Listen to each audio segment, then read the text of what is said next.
Reece, lone survivor of his decimated pack, battles his dark doppelganger in the cursed wastes, while Trinity is imprisoned by warlocks for a dark ritual. Reece's strength fades. Trinity feels his pain, and Calum hints at unforeseen events. What is the ritual's true purpose? Can Reece defeat his shadow self? Will Trinity survive? Reece gasped as his shadow self struck him again, the force sending him crashing onto the cracked ground of the wastes. His body screamed in protest, but he forced himself up, blood dripping from his lip. The doppelganger tilted its head, watching him with unsettling amusement. "You're fighting a battle you've already lost." Reece's fists clenched. "I don't lose." The shadow smirked. "Then why are you alone?" The words hit deeper than any physical blow.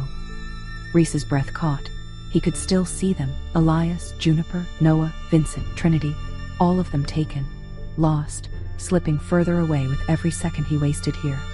And the worst part, a small, traitorous part of him agreed with the shadow. Maybe he had lost. But then he heard it. Faint, distant, a heartbeat. Trinity's. Reece's eyes snapped up. The wastes were lying to him, twisting his mind, feeding on his doubt. He bared his teeth, golden energy flaring around him. "I'm not alone." He launched himself forward, claws ripping through his shadow's chest. The doppelganger's smirk faded into shock. And then, it shattered. In the warlock's sanctum, Calum stood before the captive wolves, his hands clasped behind his back. The air in the chamber was thick with power, the magic pulsing through the very walls. "You've been difficult to break," he mused, his silver eyes sweeping over Juniper, Noah, Vincent, and Elias. "But we don't need all of you," Juniper snarled, struggling against the chains binding her. "Go to hell." Calum smirked. "Oh, I've already been there. Let's not waste time." He turned to Elias. "Tell me, Seer, do you know what's happening to your alpha?" Elias's jaw tightened.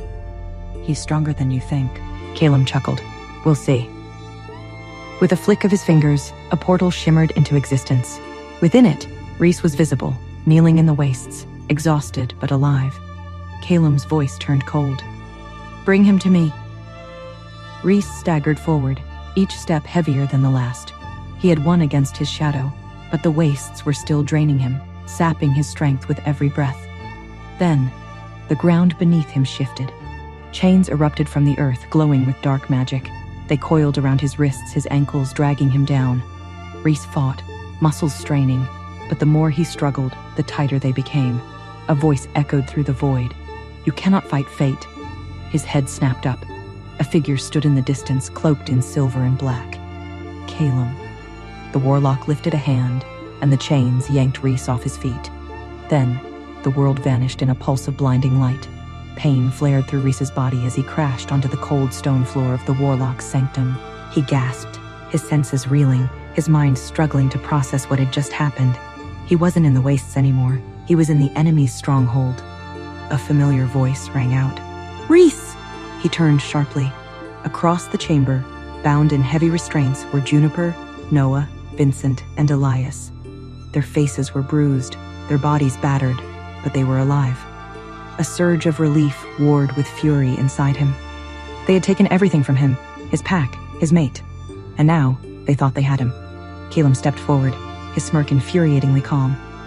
"Welcome home, Alpha." Reece bared his teeth. "This isn't my home." Calum chuckled. "It will be soon." Reece struggled against his restraints, but the warlock's magic burned into his skin, suppressing his strength. He could feel the power thrumming in the chamber, the air itself heavy with ancient spells. Calum paced before him, his expression almost amused. "You have no idea what you are, do you?" Reece's jaw clenched. "I know enough." Calum tilted his head. "Do you?" He gestured toward Trinity's prison where she remained frozen in magic. "She was always meant to be the key, but then you came along." Reece's chest tightened. "What are you talking about?" Calum leaned closer. "She was the sacrifice, Alpha, but you are the weapon." Reece's blood turned to ice. The warlocks didn't want to destroy him. They wanted to use him.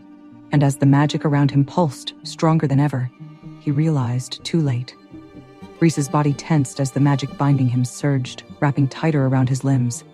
The warlock's power pressed against his skin, seeping into him like venom. Every instinct screamed at him to fight, to break free, but the more he struggled, the more it drained him. Keelam stood before him, his silver eyes gleaming with anticipation. "You feel it now, don't you?" Reece gritted his teeth, refusing to give in. "I feel your desperation." Keelam merely smiled. "You're mistaken, Alpha. This isn't desperation. This is destiny." With a flick of his wrist, the runes lining the chamber ignited, filling the air with a deafening hum. The energy in the room grew heavy, pulsing in sync with Reece's own heartbeat.